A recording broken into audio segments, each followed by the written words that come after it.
Have you ever fallen out of a tanning booth naked? Well, neither have I, but today's all about stories.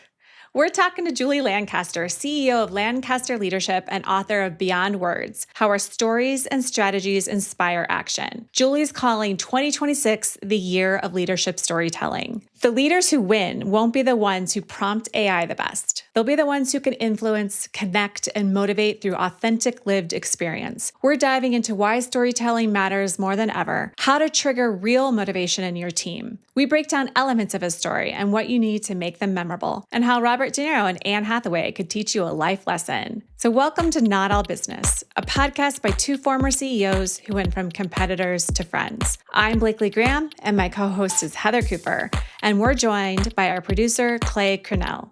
Now let's get down to business.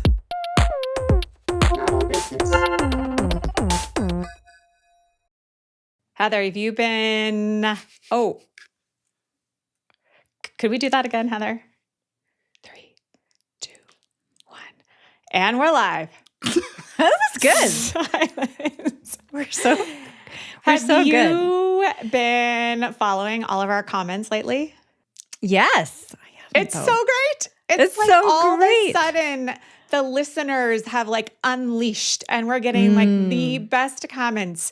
Like Tell there me- was one. Tell me. It was after Bailey's episode. Remember, she said, open the horseshoe. Someone Yes. in the comments did like just an emoji array of like a circle and an arrow and then a horseshoe. And I'm like, that would make the perfect tattoo. How good would that be? That would be. Oh. And then we had another listener say that they want to see Get Ready with me's, which I know what those are because I have a teenage daughter that sits in front of the mirror and like talks to herself. But then someone, same listener said, Yeah, what's the acronym? I don't know. Hold on. It was like, could you do a GUWRM? Get unready with me? Yeah, I mean, I had to Google it. I didn't know that.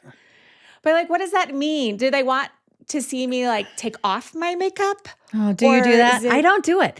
See, I spend all this You money. don't get unready? No, because I'm too fucking tired. And you know what? I have all of this stuff that I buy. Kirsten, God bless her, she tries to keep my face looking nice. And like micellar water or whatever it's called. Micellar water. I got the products, right? You got the retinol, you got the collagen, you got the stuff you put on your face at night. And I bought Check it all. no one swears that. I swear to God. I mean, maybe once every 2 weeks. Kirsten, I'm so sorry I'm admitting this publicly, but you're supposed to do it every night. I walk to my bed, I get undressed at my bed, and I climb into bed. That's my get unready with me. I swear, I have a pile of like bras and pants next to my bed. Got the pile, it's just yeah. I get, and then it's Yeah. that's it. I'm good in the morning now. Really hoping that's not what she meant. I really don't think she wants to see. You think it was sexier than that? Oh, no, I think she wanted us to like debrief like our trips that we take, our networking events and things like that. I don't think she wants to like see this no makeup. I really don't. And I don't actually really wear a lot of makeup, so she doesn't want to see me put it on either. Doesn't make sense. No, Anyway. I think there's a window for that. It's like when you're 18, yes, 16, and then but then also 14. the grandmas that do it crack me up, and they're adorable. Have they're you seen the good. grandmas that do it? Yeah, They're good. No one gives a crap at our age, but Well, when does it ramp back up? Like how much older do we have to get before we're cool again? I don't know, 75, 80. All right, Mom. I'm going to have my mom do a get ready and a get unready with me. It's too long. The get ready in the morning. I mean, it's like, okay, I sit up in bed, I lay back down, and I try again, lay back down. Then I try the third time. Usually I'll get up, go to the bathroom, come back, sit down. It's like, it's a whole thing. Wow. Before I'm actually ready to get up. Huh. I know it's You about have a to slow change. roll. I'm very peaceful. I meditate in between those, by the way. Wow. Oh, for the love of goodness. Wait, And I That's don't a even humble pick up my brag. phone. I don't even pick up my phone. That's a double humble brag. Okay, Blakely, I know you want to say something, but do either of you have a cooler, like by your like get ready station? Do you have like a like a mini? Like a little mini I fridge? Yeah. do not. I do. My daughter does. Yeah. It's ridiculous. Heather, you said you do? Wait, did you say you had one? Yeah, I do. Sorry. I think it's ridiculous. It's not ridiculous. It's pretty freaking great. What's it And for? Because you can't fit drinks in there. She puts her It's not Dubai for chocolate in drinks. hers. Oh, I'm not putting food in there. I'm putting my under eye things so they're nice and cool and they depuff. Yeah. Okay, this doesn't just happen. Okay, okay, it's a whole process. Yeah. Hey, Clay, I'm curious. How do you know about the little fridges that the ladies keep in their bathrooms? Okay, so in a previous life, I was a wedding video editor. And so I would edit basically the get ready with me stuff for the women. And that's where I learned pretty much most of what I know. Huh. So those have been around for a while. Yeah. And I was curious about the get unready with me because I've never edited that kind of content and I've never watched any of those. What So I'm like, is it? I know what the and by the way, the things that women talk about when they're getting ready, I mean, it is hot goss, right? But the get unready with me, like, what are you talking about? Like, everyone's tired and they don't want to talk anymore, unless it was like a crazy night. Unless it was a crazy night. So, what would you talk about during a get crazy unready with me? What are people talking about? I don't know. I don't have crazy nights anymore. I really don't, or if ever, to be honest. Okay. Other than that bar fight we talked about last week, but. I'm taking you out. I'm going to keep you up past 9 o'clock one of these days. Yeah. It's going to happen. And then I'm going to video the whole thing of you getting unready. Part? I'm not going to tell you about it. I'm just going to do it. That'll be better. I think You're a good friend. I think that these get unready. This is my conspiracy hat.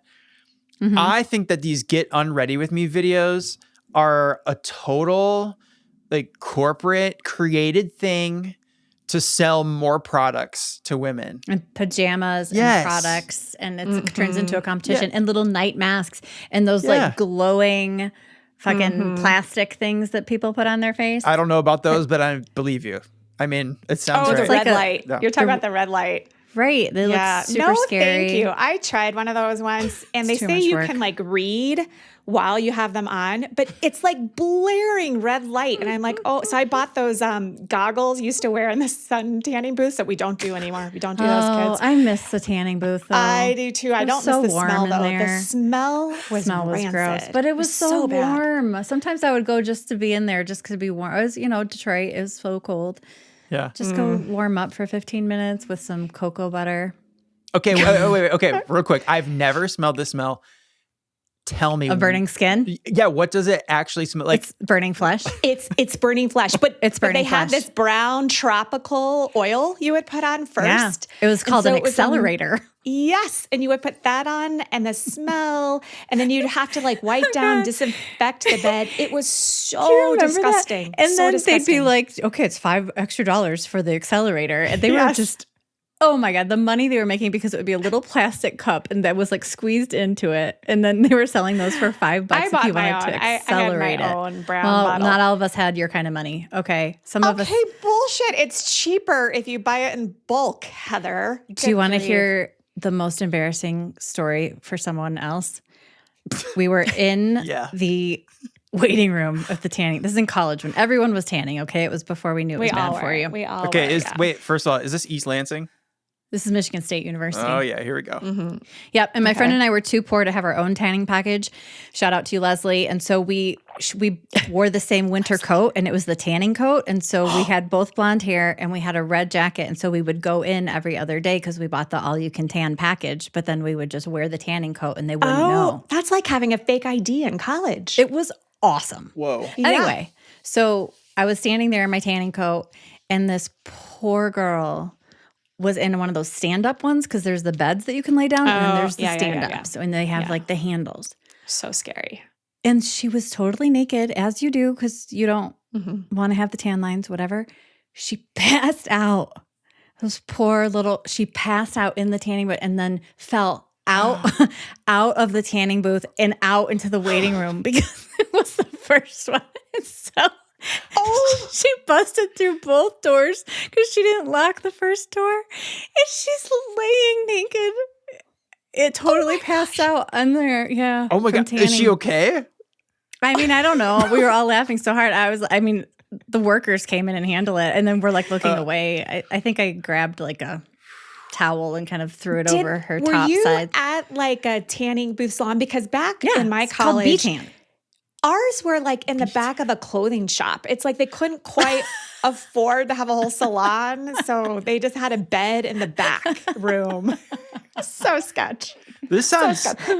Has this industry like progressed? Like, is it like safer now, or is it? No, they still have the them. They same? still do it. Okay. In fact, it's getting on trend again, and I'm like, stop it. Like, I thought the spray tan was supposed to be the safer thing now. Talk but about I don't. smelling bad. God, a spray tan. I've never had one. Do you remember I the don't know. Sneetches book? Do you remember the Sneetches book? Yeah. The Starbelly Sneetches and Yep. the The where- Lorax? Is that the Lorax? Yeah, I don't know. Where the guy comes to town and he's stamping the stars on the bellies. Yes, And that was yes, so yes, cool. yes. And then the same guy brings in another one. He's like, it's not cool to have, the stars on your belly anymore. And so then he pays them to take it off. That's what the tanning industry is doing with the laser light therapy.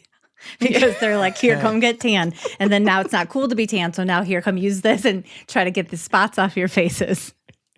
Oh, and then here you want to be a little bit more tan, right? It's just like this. It's the a whole Sneetches. circular racket. Yeah. Okay. Yeah. We're uncovering. This is real off topic today. This is now officially a true crime podcast. So we're about to blow up.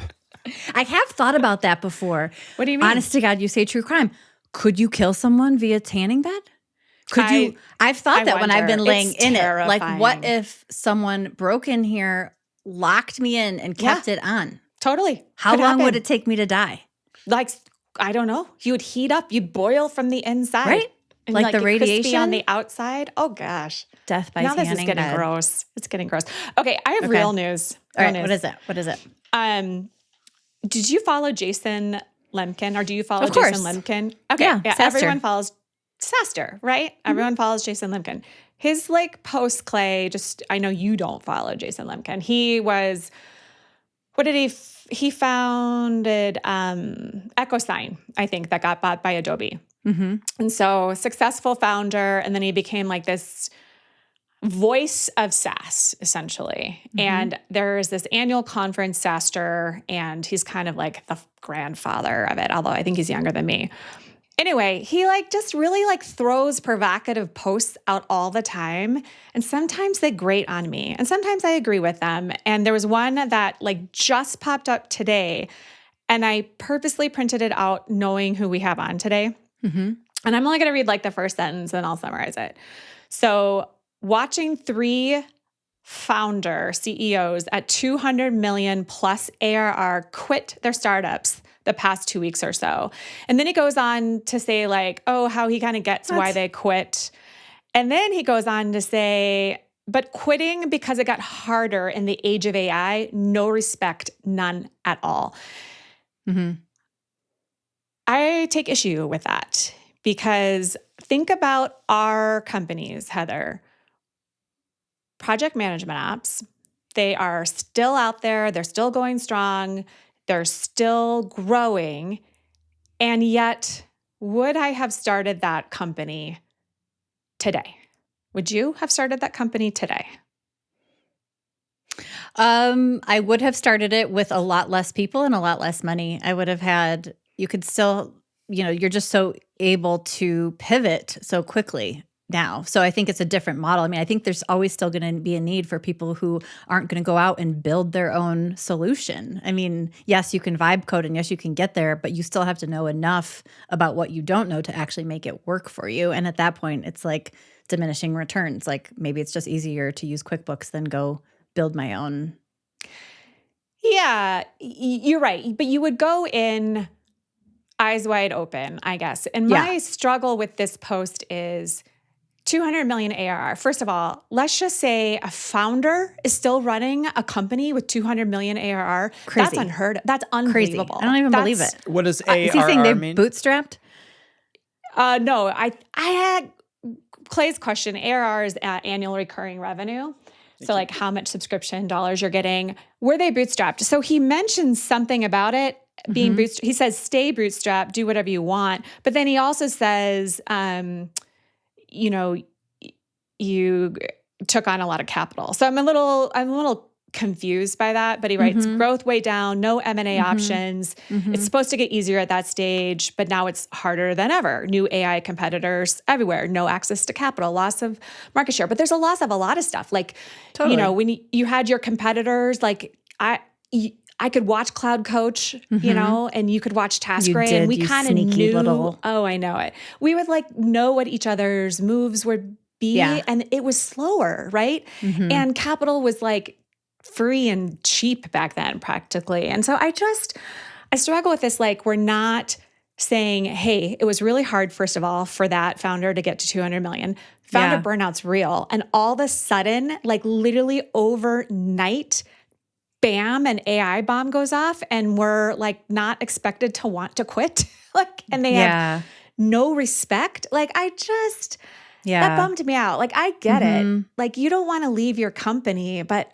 I also, like, everything changed over flipping night. So how do you become like the founder that can lead through that too? Like, it's just too much to ask. I agree with you in that then you are transitioning into a founder of a new company, because there's no way your company can just remain the way it was. And so now you're saying, okay, so I've gotten the company this far. It has to completely shift and change. And if not, I'm going to lose everything. So am I up for this like new startup that's going to have to be a new thing? And I can get people being like, no, actually, I'm not. And frankly, I don't know anything about it, because everybody that's coming in, it's like they have no history of this. There was really not a ton of ways to prepare. So they're having to relearn a whole new business model. It really is like starting over. It is starting over. And, you know, I always say like there's a stage and a time for everyone in your company. And my stage and time was, you know, like to 10. Maybe I could have made it to 50 million, but I wasn't going to ever be the person to get us to 200. Yeah. And so exactly was I ever going to be the person to go get? to AI? Yeah. No and way. then what multiple did you get out at? Nice try. I know exactly what kind of math you're trying to do. Damn, we got so close this time. We got so I know. I think I might need to involve alcohol to get out of her.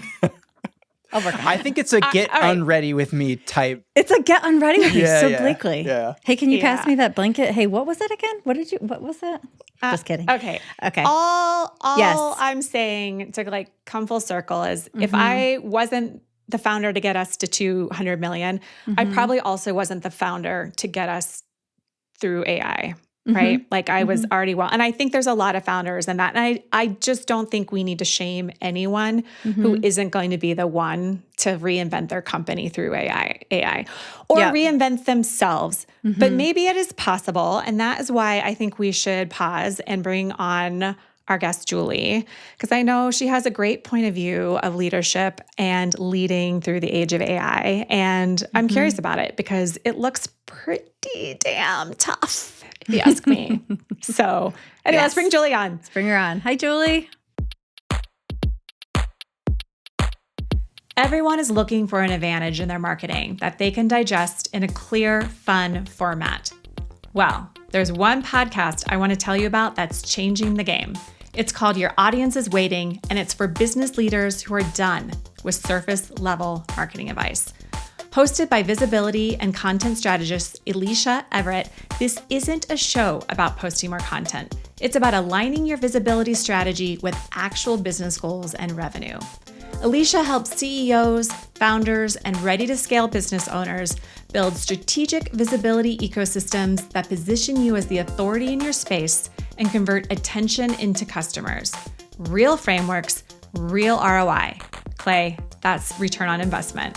So if you're leading a business and you want to grow, go subscribe to Your Audience is Waiting wherever you listen to podcasts. Hi, everybody. So great to see you. It's great to see you too. Thank you so much for being here. Did you enjoy today. our getting ready? Oh my gosh. All I'm thinking about is the tanning bed smell. Yes, right? Do you remember the smell? Prom. I remember it like it was yesterday.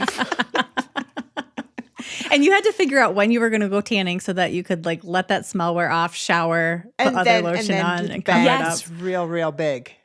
Yes. Yeah. Yeah. Oh, did you remember definitely. trying to lotion over the smell? Like if you didn't have time for the shower? Yeah. Oh, gosh, And stop. we We've could gotta then go stop on this. to the whole next idea of like self-tanning cream, which also has a smell. Yeah, it does. It does. I wonder Yeah. what it is that makes it smell so It's bad. probably banned. It is Yeah. some not safe chemical that's, Yeah. yeah. Yeah. It's pretty nasty, but worth it because we looked so good though. We looked fantastic. That's all that matters. That's the other thing is we didn't like it. It's like, A little bit orange. yes, like so unhealthy. I don't know why. Anyway, brainwashed, I guess. Yeah. So, okay. So what do you think, Julie? What was your response to Blakely's LinkedIn question here? Is it My response to that is I believe in anybody who's willing to have resilience. And I think resilience can look different to everybody. And I don't think it's anybody's business to tell anybody else what their resilience should look like. So whether it's in quotes quitting, or whether it's changing directions, or it's doubling down, or whatever, it's our one life, and let's do what we want and what seems like the right thing. There's no room for shaming other people. I agree. And, I want to get into, you talk a lot about self-motivation and I want to get into that. But like, if that were my company, I'd be looking at it and say, okay, well, here's the deal. I could stay in business at 200 ARR. And then I could do like a bolt-on AI thing to try to still seem relevant. But the truth is, those companies are going to be even worse situations because you're competing against other people who are starting with AI native ground up that are always going to iterate faster than trying to push an old product into AI, vice versa. So the motivation that it would take to do that would be intense. And you'd really have to check in with yourself and know whether that's, going to be possible. So that's one thing if you're the founder, the CEO, and you have that flexibility to walk away, right? What do you do if you are the COO or the VP of whatever, and you're in a situation where now the CEO is deciding to stay, but kind of going the other way? How do you navigate gearing up and getting motivated to do something that you might not necessarily believe in? Oh, it's so good, right? Because we all know the people. We all know the people, and we've been these people too, who are like, I can struggle through anything. Yeah. And that's okay for like a short-term solution, but that is not the way to do a life, right? And talking to ourselves is a lot of how we do the self-motivation. But if we're trying to motivate somebody else, we can tell stories. Just like it's already happening here, right? The tanning bed. And I can see the place that I used to go. I mean, telling stories, that's what people care about. It gets them to feel. They say that the idea with storytelling is getting people not flatline, but to actually feel. And when we feel, we're apparently 261 times more compelled to action.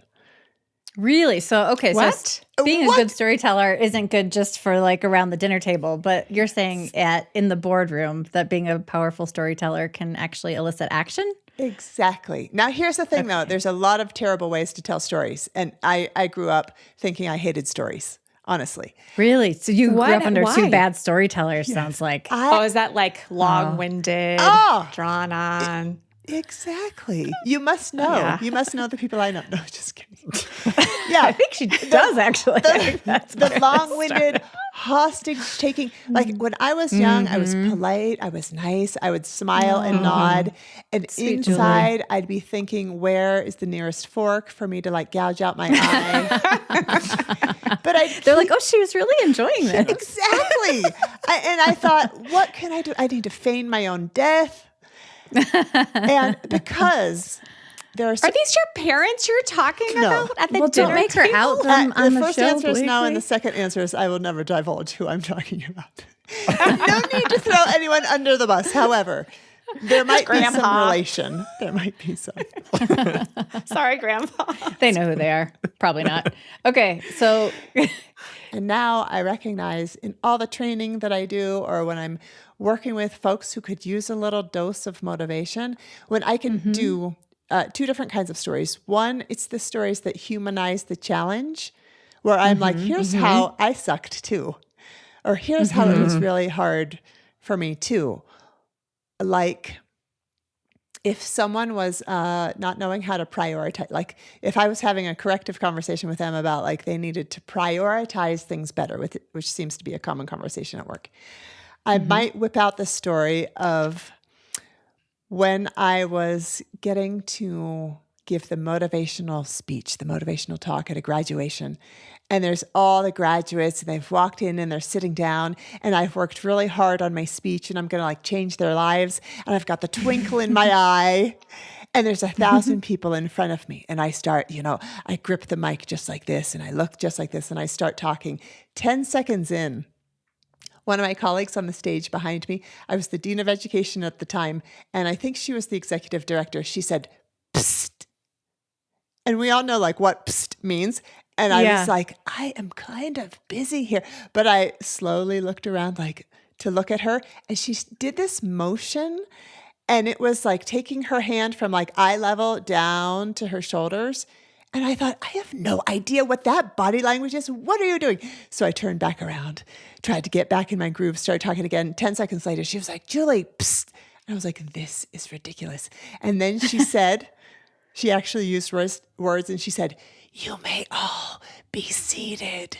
Oh, everyone was still standing. And I did like the slow look out into the audience. And I was like, there are 1,000 bits of information standing, quite literally, in front of me, giving me information that I am totally not seeing. And so, right. And then I was able to try and make it funny and be like, you may all be seated. And they all collectively sighed. And I was like, oh my gosh. And I tried to say like, you thought I'd make you stand there all day. And they all laughed, but kind of were like, thank God she's letting me sit. Right. Like, thank God she's got that. Yeah. Okay. So that was a great story. Oh, thank you. So I want to break that story down and I want to get into what are the elements of a good story. Okay. Because I could tell when you were transitioning from us just kind of having this conversation and we're hypothesizing about XYZ. Yes. And then it transitioned into your voice kind of changed. Like, I want to hear why that was, just because you really brought me in and I was really, I didn't know where it was going and I was excited to hear more, but I wasn't thinking about myself. I wasn't checking the time. I was actually engaged. So I want to hear what you did there. Well, actually, I love hearing that feedback because all of us know that if we are going to sit down and have a meeting, like if someone's like, oh, here, join one more meeting, put another meeting on your calendar. There are very few people who are like, yay. It's more like, oh, what do I have to do now? And so there's a difference. Even if we start a story with a meeting, but again, these important parameters matter because we want to get people to feel, we want to inspire to action. People won't always pick up what we're putting down. But okay, here are the components. First of all, I want to say what we don't have to do. We as leaders don't need to go out there and study the craft of storytelling, because if we do that, we never will, and then we'll never tell stories. Or we'll tell them poorly. Thank you for that. Yes. Yep. That was a That's nice a relief. No, permission. that's Yes. good. Yeah, Exactly. appreciate that. Like, what's the beginning, the middle, and the end? That's exhausting, and it feels really too academic. But I want to share with you this model because it's an acronym that we can remember. It's REST, R-E-S-T. And these are just the 4 things to keep in mind. So the first is, and it might seem simple, but it's not. The first is it should relate to what the person in front of you is actually interested in. Not this whole, I would like to take up airspace. Or I just remembered something. Or this is the worst one. You just told a story about you, so now I want to tell a story about me. Oh, man, that one drives me crazy. That, right? Yeah. We've all felt that. Yep. Oh my God, there was this time when I'm just kidding. Exactly. I'm like, oh my gosh, does she know she's doing it? Just like that. Exactly. Don't scare us like that. I'm sure I do it all the time, but anyway. Okay. Yeah. Well, and another thing for us to remember, another acronym is WAIT, which is why am I talking? Just Why stop and am I consider. talking? Oh, that one is good. It's good, right? Good. So for us to consider that, if I'm just trying to take up airspace or feel special, just stop. So you want to relate. The second is, can we engage? Now, this sounds so simple. When I was the Dean of Education and I was working at this small college, I would get one time a month to have a faculty meeting, and I had a half an hour with all the faculty. And I can pack an agenda. I'm like a hard charger. I want to get through all the important things. There was like no time for hellos. And there were always these two people who would try and raise their hand. And one person would be like, I wonder if we could do it this way. Or someone else would be like, I don't know if that's a good idea. And I thought, don't you know? Decisions have already been made. We've got a plan. Just get on board. Aren't you a team player? And the thing is that I prided myself on how I taught in the classroom. I had classes like Introduction to Motivation or communication styles. And so I knew a thing or two about communication. I felt like I engaged the students so well. I forgot that that was a transferable skill that I could bring into my meetings. Those poor folks who like suffered through my meetings, where I thought the best meetings were when nobody was talking except for me. Yeah. So terrible. So We've the all been in second those. is, can we engage? Even if it's like, can anyone relate to that? And just ask people to raise their hand. Or have you experienced this before? So you're getting a nod or an uh-huh or a no. You don't have to turn over the floor, because if you're trying to tell a story, you don't want to do that. You want to keep it, but somehow be engaging with your audience. So that's to engage. The third is probably my favorite one, which is keep it short. It's so simple. So 5 minutes or less, 3 minutes or is even better. Even it can be a 20-second story, which we want to be clear about what we're talking about by storytelling. We're talking about our own real lived experience. So, right, it might be this morning, here's a thing that happened. Or yesterday when I did this, I don't know, something that's relevant. I just had a chance to have coffee with Robert Cialdini, who is one of my absolute... Oh my gosh, You're that's right. so cool. He's one of my gurus. He wrote the first book that I actually took notes on, like in a Word document. His book on Love him. He's the godfather of influence, right? And and so I got to sit down in Phoenix, Arizona, with him at a coffee shop. He ordered a small mint tea. Which I thought, that's something Unique. Sweet and peculiar. And I got to ask him all about storytelling, because he's, all about influence. And he said, 3 minutes or shorter, and introduce mystery. Like somehow get people to something where you're making them hungry. Be on their edge. Like you did. Like, what does this mean? And the psst, like, right? That was all mystery. Yeah. That was like leaning in. What was that? What, I'm like, does she? What did honestly, they mean by I the honestly hand was like, dropping? did your pants fall down and you didn't know? Like, I'm like, my mind is going like, what? Is your bra hook? I'm Right. Like, is you showing cleavage? Probably like, all of what those does it things, too. mean? Yeah. Yeah, so really keep it short, right? Keep it short and somehow be interesting. There's this quote it's sometimes attributed to Mark Twain, which is, I'm sorry I didn't have the time to write you a shorter letter. So it's right, like make it powerful and short. The last one then is the theme. What's the point? What's the actual, why are you telling it? What's the moral of the story? What's the lesson you're hoping that they get? I would tell that graduation story if someone was struggling to see the right priorities, and for me to say, look, I didn't even see that it was a priority, 1,000 bits of information right in front of me. So I've been there too. So now I have the confidence that you can turn this around. Let's help you figure out how to prioritize better. And so we want to think about, what's the theme? If there's a lot of themes that can be helpful in the workplace, right?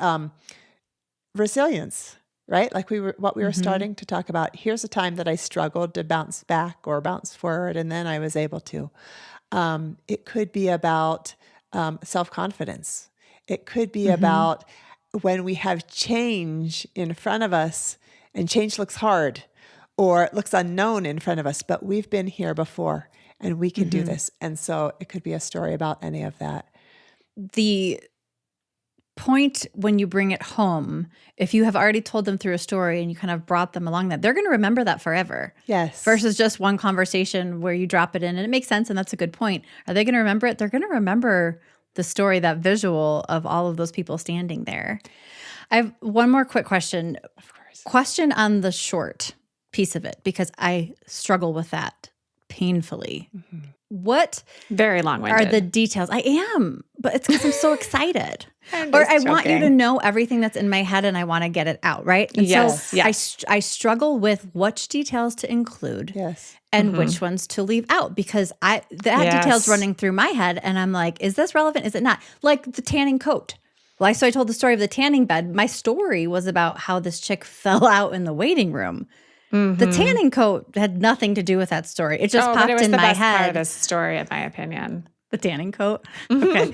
Well, I just never know like what to leave in and what to get out. And then sometimes you can see people's faces where you're like losing them. They're like, okay, where is yeah, this going? yeah. Okay, How do you know that's what the to piece. include?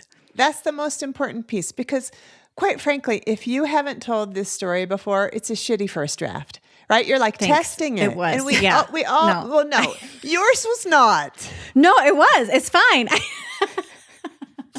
But Don't we worry, get the you can't idea. hurt When my we're telling feelings. it for the first Yeah. time, we're like, That was a D-. we learn. We learn.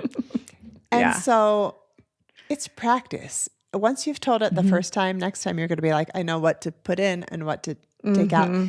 The other thing is that you read your audience. So if you're starting to lose someone and you have that idea that short is better, you're going to quickly figure out how to transition. So I think it's just, it's that. Got it. And what if you're married to someone who likes to interrupt your stories to bring attention back on himself?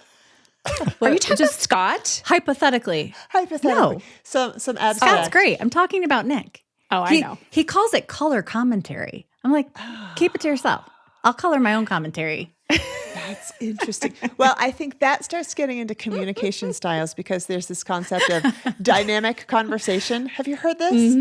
No. No. Where Tell us it's about what that. you both are really good at with a podcast is if someone's talking, someone else interjects, which is intended to add because it's Yeah. about the excitement.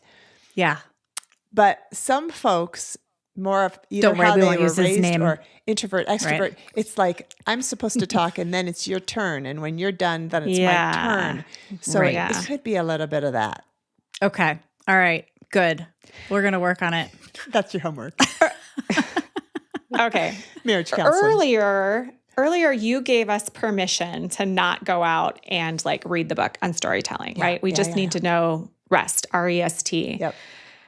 My question is, and I know this comes up a lot, so Clay, Heather, you're kind of like bored of it. I have a memory problem. It's a real thing. Yes. So sometimes I want to tell a story, but I don't really have any stories in the story bank. Are there tricks for that? B, are you like journaling these down and then tagging them like resilience, grit, change, I love you. prioritization? You're so fucking operational. I love how I your brain know. works. No, I love you. It's a gift. I love that you're trying to put tabs on your stories that don't exist yet. It's really cute. The stories are there, I but love I'm like, it. do I need to see a hypnotist You to like need a bring them out? Rolodex. Like, Well, good well, the question. thing is that I think you are exactly right on track. So here's what I have the benefit of getting to tell a lot of stories. And one of the most important things I think about storytelling is not to let people know that this is the 17th time you've told it. Mm-hmm. It's not like when I tell yeah. this story, this is what I always say. Ignore that. Like, this is the first time I'm ever telling this. awkward. And so honestly, you just have to figure out what the story is first. And then that's so funny that you use the term story bank because in my book, Beyond Words, which is about storytelling and about how to utilize that in leadership, it says create a story bank exactly with what you've said. Grit. A plus, Blakely. Yeah. Yes, A I got the A plus. Story job. bank. Because honestly, Yeah. I'm the same. I don't think there's anything wrong with your memory. I think you're so present that it's hard to think of the past in the moment. For example, here's even this. Oh, so I that was do a nice reframe. well, That it's is a true. nice Appreciate that. reframe. It's true. Yeah. like So I that. I do a lot of team building activities, right? Some people love those things, some people hate them, but like games with tarps and balls and things. And when a group, Trust falls? no trust falls and no kumbaya, but just about anything else. Yeah. And when a group will come to me and say, okay, we want to work on trust. That's a common one. Or we want to work on accountability. Or we want to work yeah, on... that one rubs me raw. We want to work on patience. And I'm like, okay, and I'm thinking as I'm sitting here, which team building activity would be the best? My mind goes blank. So I have to go to my document where I've written out just in like weird code, like the 2-minute dump. No one else even knows what that means, but I know what it means. And then there's 50. And I'm like, yeah, I should do this one and this one. But to have them all at the ready in my mind, I only remember a few. And it's kind of a disservice if I just rely on my memory. Yeah. Okay. I can There have you a go, story Blakely. bank. Story Yep. bank. I'm going to throw the burn book out. I'm going to replace it with the story book. Yes. Oh, and you want to know how you could get started? Yeah. Okay. Okay. Yes. Sign me up. This is your homework, and I want to hear back in a week. No, I'm just kidding. With my get unready with me. Exactly. At the end of the day, do this. My debrief. Yeah. Okay. So Matthew Dix, he's written a book called Storyworthy, and he has this strategy called Homework for Life. And it's once a day. And I just do it when I'm brushing my teeth because I'm held hostage during that time. And I really shouldn't be trying to make the bed or open the blinds because it ends in disaster. He says for, 30 seconds each day, just think back, what was something somewhat noteworthy that happened today? Now, I'm the same as you in that, sometimes I worry about my memory. And if someone was like, well, remember back to what you did this week, I'd be like, I don't remember what I did this week, but I can generally remember what I did today. And he says, just keep it as a note. I just put it in my phone. I think he uses an Excel doc or something like that. And you just make a tiny note that the thing happened. And that's then the potential seed for a potential story later, because it is painful to try and sit there and be like, try and come up with a story about when I had to overcome a challenge. And then I start thinking, what challenges have I ever faced in my life? Have I ever done anything? I can't remember. Yeah. I just thinking that through, I bet you this technique also works really well in interviews, right? Like that's the question you'll get. I'll have to overcome a challenge. How did you overcome a challenge? Yes. And if you have a story bank, like what a powerful way to engage someone you're interviewing with. I love that. That's thought. so true. And the interviewers just it's behavioral interviews these days, Yes, right? that's right. And so They tell wanna me about connect a with time you. when. Yeah. If not, you'll come up with a terrible. I've heard such terrible stories that I'm like, that's all They're I all can the think same. of. Like blah. Yeah. What about intergenerational? So communicating one generation to another. Do you have any tips for people of an older generation talking to a younger and vice versa? Absolutely. Because I don't know if this is a gendered thing or not, but I've had several older men who ask for coaching on this topic. Not necessarily for their grandkids, but for younger folks. They're like, I have so much wisdom, but when I start sharing my wisdom with the younger folks, they glaze over. So what do I do? And so, good for them for caring. Exactly. Yeah. Exactly. They're like, I want to be relevant. I want to be helpful, but I don't know. I don't quite know how to do it. And quite frankly, it comes back to the R of rest. Like during the pandemic, my dad, who lives on the East Coast and is part of a church, he said, Julie, can you teach me and the other folks in this church, like through Zoom, about how we can connect better with our grandkids? Oh. And I God thought, bless what him. a kind thought. Yeah. Yeah. And so we did this great Zoom call, and it was really about, well, first it's about what interests them. So let's talk about music. Let's talk about games, probably video games. And first you're going to ask them what they like to play and what they like to listen to. And then you're going to go do the research and you're going to go listen to that music. And then you're going to ask if you can sit down And then be with horrified. them. What's that? This is what we did with Eminem And with they'd be Blakely. horrified. Yeah. Right. For getting her on the trail. And Yeah. So next week it's start Minecraft. Yeah.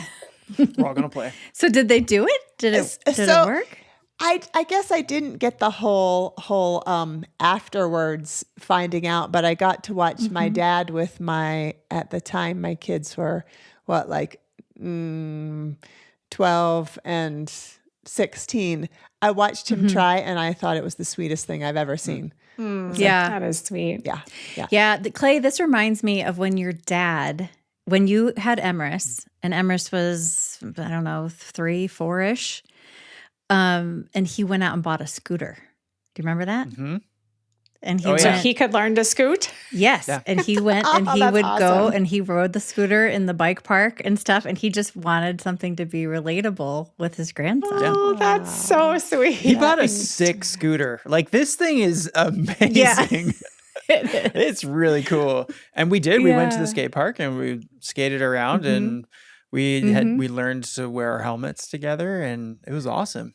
It was great. It was an amazing thing that he did. And he knows that's just one thing. He's done that in so many ways. But like Julie said, he goes and does the research. He learns about this stuff. He has a curious mind. So he'll ask a question and then actually go learn a little bit about it, or listen enough to find out enough to care more about it. And then he can engage on stuff like Minecraft, Dogman, scootering, all the stuff that Emrys cares about. So Yeah. it totally works. Totally works. It works, and it works in the workplace too, right? There's so many generations in the workplace, and sometimes that's a source of contention, right? Like, how do the really seasoned folks feel valuable and get to impart wisdom to the folks who are not as seasoned and want to move at a more rapid speed?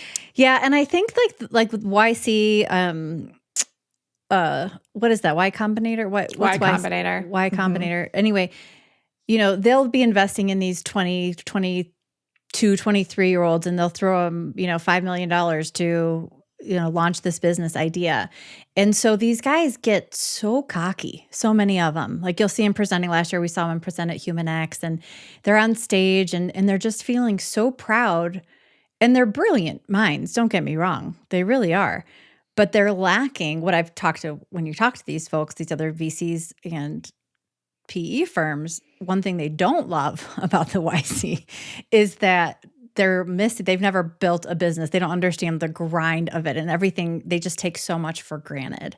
And I think the younger generation looking at older generation, especially in tech, is tough because they just don't have the respect, frankly, of understanding what that older generation has kind of been through and learned, because they do, myself included, come off like, oh, I didn't know the Excels could do that. The spreadsheet could move that, or, whatever. Like, and they're just quicker and they have these types of skills, and it comes off like the older person doesn't get it, or is inept, or is too slow to move along with the times. And it just skips over all of that wisdom and knowledge. And it's not valued enough in our world, especially if they're not like the CEO, right? If it's just a middle-level manager who's 55 years old, they're kind of overlooked. That's true. And it takes us back to emotional intelligence for any generation, for any way that we're different from people. And all of us know that the beauty of the way to create a strong team is to have folks who aren't all the same. But it starts with, if we're looking at the emotional intelligence model, it starts with having self-awareness. What are my strengths? What are my growth areas? And it moves into, how do I make choices? How do I regulate? Right? When I might be feeling impatient, or I'm wanting to move at the speed of lightning and have heads roll in between. I don't know, and then it moves to self-motivation, and then there's an empathy piece, and then there's social relationships, all the 5 levels. If we can't do that, there's that old African proverb, if you want to go fast, go alone. If you want to go far, go together. Oh, yeah, that's a good one. That's important. Yeah. So what advice would you give to a younger generation working with an older generation, how to communicate and tell stories? When we're telling stories, I think the intent in the workplace and in a lot of places, but if we're talking about the workplace, is to influence and to connect. Right. They like progress. They've lived their life trying to achieve it. Have you heard of reverse mentoring?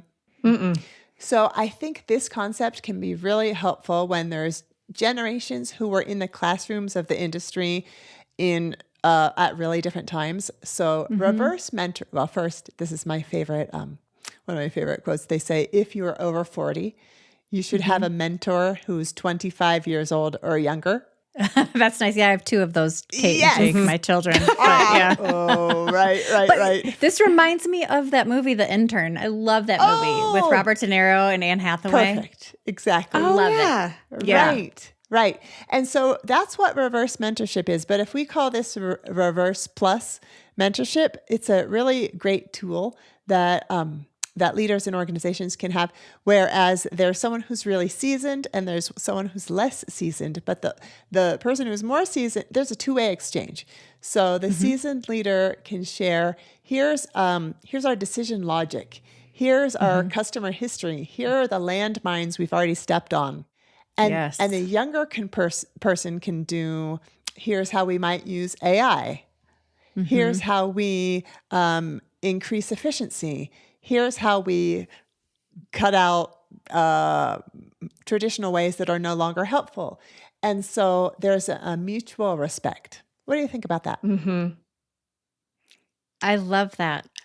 I would love it if, like, for every decision or project that comes up, if you were tasked, younger generation and older generation, with basically like the pro con, like what you just said, like what if it was your job as an elder in the organization to say all the landmines? Yes.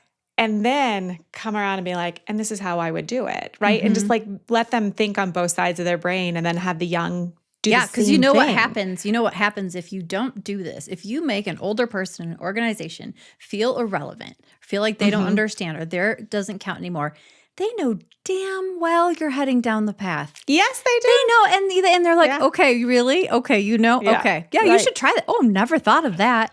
And and they just sit back and laugh. Yeah. And they collect a paycheck, they're disengaged, and they don't feel respected. So they're like, why am I going to go out of my way to help you? You don't care what I think anyway. Yeah. And then you have a single company learning the same lessons over and over again because they're not collaborating. So true. That way. Yeah. Yeah. Oh, this has been incredible. A few things that stuck with me. So we covered so much today, but I love the goal of a story is to influence and connect.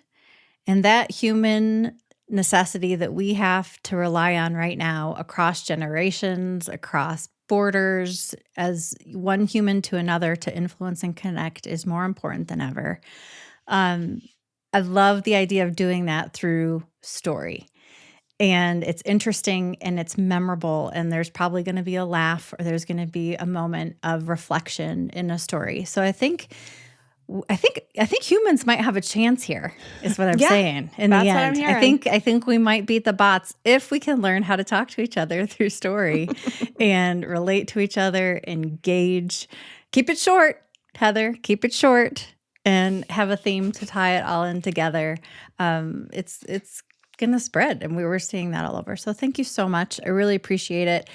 Before we let you go, we want to ask you a question we do ask of all of our guests, and we ask ourselves as well, which is what brought a smile to your face this week? What brought And us you could think, smile Clay, Blakely, if you guys want to jump in first. If you have I've got one. Good, let's go, Clay. Let's Bring go, it. Clay. It better be a good story, though. Yeah, We're going to good. be Okay. Under 3 minutes, please. Okay. Keep it short. under one. Yeah.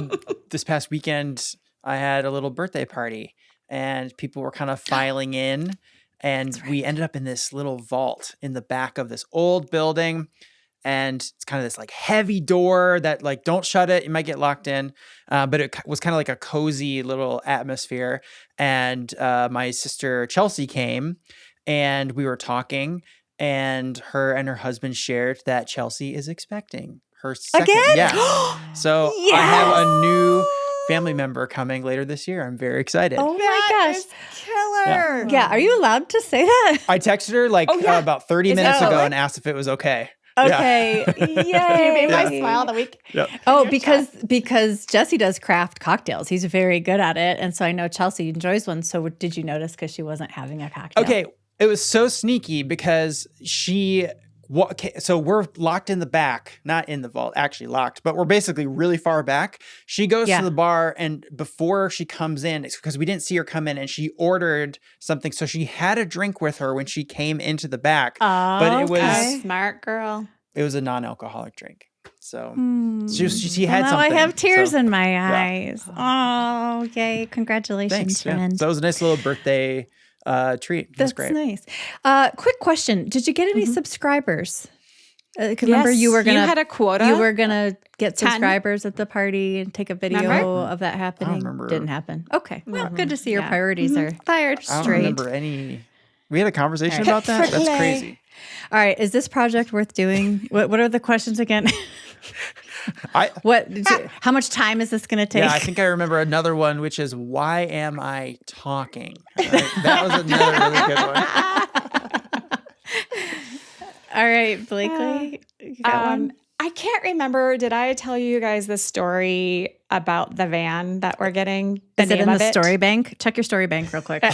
I know. That's what I'm saying. I don't remember if I've told stories, but I told you the Okay. story about what we've named the van. You told me, but I don't know if you told Clay. Did I tell you, Clay? Okay. I just make sure I didn't tell like the podcast. Like that would be a dumb story to tell twice. My smile of the week is we're going on vacation next week, which we have not done in a long time. It's just my husband and I for a full week. No Aw. kids, no dogs. That's awesome. It's so exciting. And we're going out to California to pick up a van that we had built out, getting ready for empty nesting. And we name all of our cars. So all of our cars have names. And when we're thinking of a name for this car, it's blue. It's made out of steel, I think, right? Our cars. So Sure. we named it Blue Steel.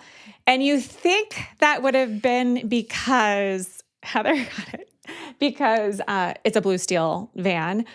But my husband, he's going to love being outed. He has this thing where every time, I'm not joking, every time he goes past a mirror, he goes like, Like he pops his cheekbones a little bit. yes. I mean, like after he brushes his teeth, he's like, just like Zoolander.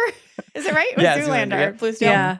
Right. Magnum Blue Steel. So when he was like thinking about like, oh yeah, we could name it Blue Steel. That sounds like a good name. The kids were like dying laughing, like, Dad, that's you. You're Blue Steel. But anyway, to bring it all full circle, he had special mugs for us I made. love this so much. Let's see it. Let's see And it. it's our family all doing the Blue Steel. We're going to have to put a picture in the show notes so Yeah. we can see it more clearly. It looks good, So though. it's You all look of you- pretty. It's all of you on the mug, They're all We're doing all and you're all like- doing. We're all I don't doing know the how to Blue do it. Steel. Like, yeah. Which, and, like, the kids and I, we do not go around looking at ourselves in Blue Steel. That's just a Scottism. But I love that he, like, made mugs That's so cool. for our trip. It's so good. Oh, we're going to have so much fun. So I wonder if he does that in his bedroom by himself, if he like poses in front of the mirror and makes faces. I catch him all the time. Did he want to be a model and it never happened? He doesn't know he's doing it. It's like a tick. It truly is. I don't believe that. I don't know. All right. I love it. I love it. I love it. Julie? Okay, I got one. So this was just today. Because, right, I can remember the stories of today, but you asked me to think back the whole week. Whew. Okay, so I was having a meeting right here in my office, and I have a dog that's a giant dog, and his name is Frank.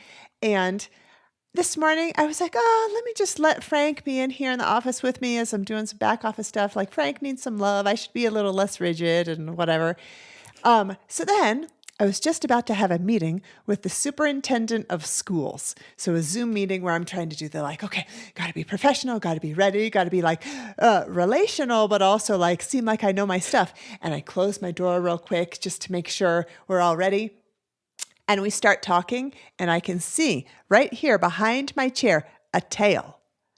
And I was like, Frank is in the room. and it sounds so simple, but I was like, okay, maybe he'll just stay back there. But no, Frank has a big personality. He's 3.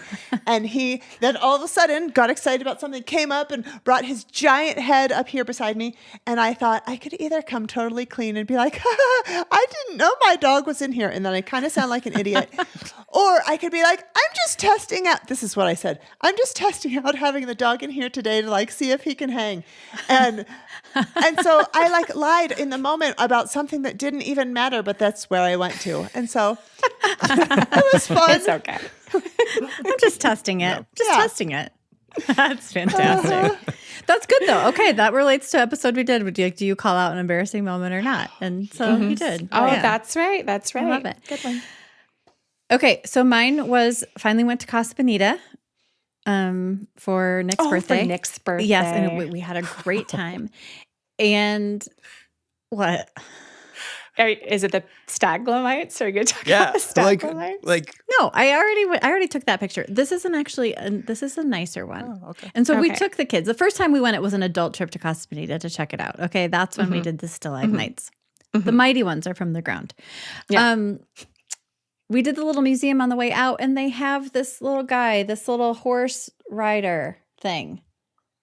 Like where you put the penny in Oh, and yeah. then you ride on Like the Sandy at Meyer. the horse.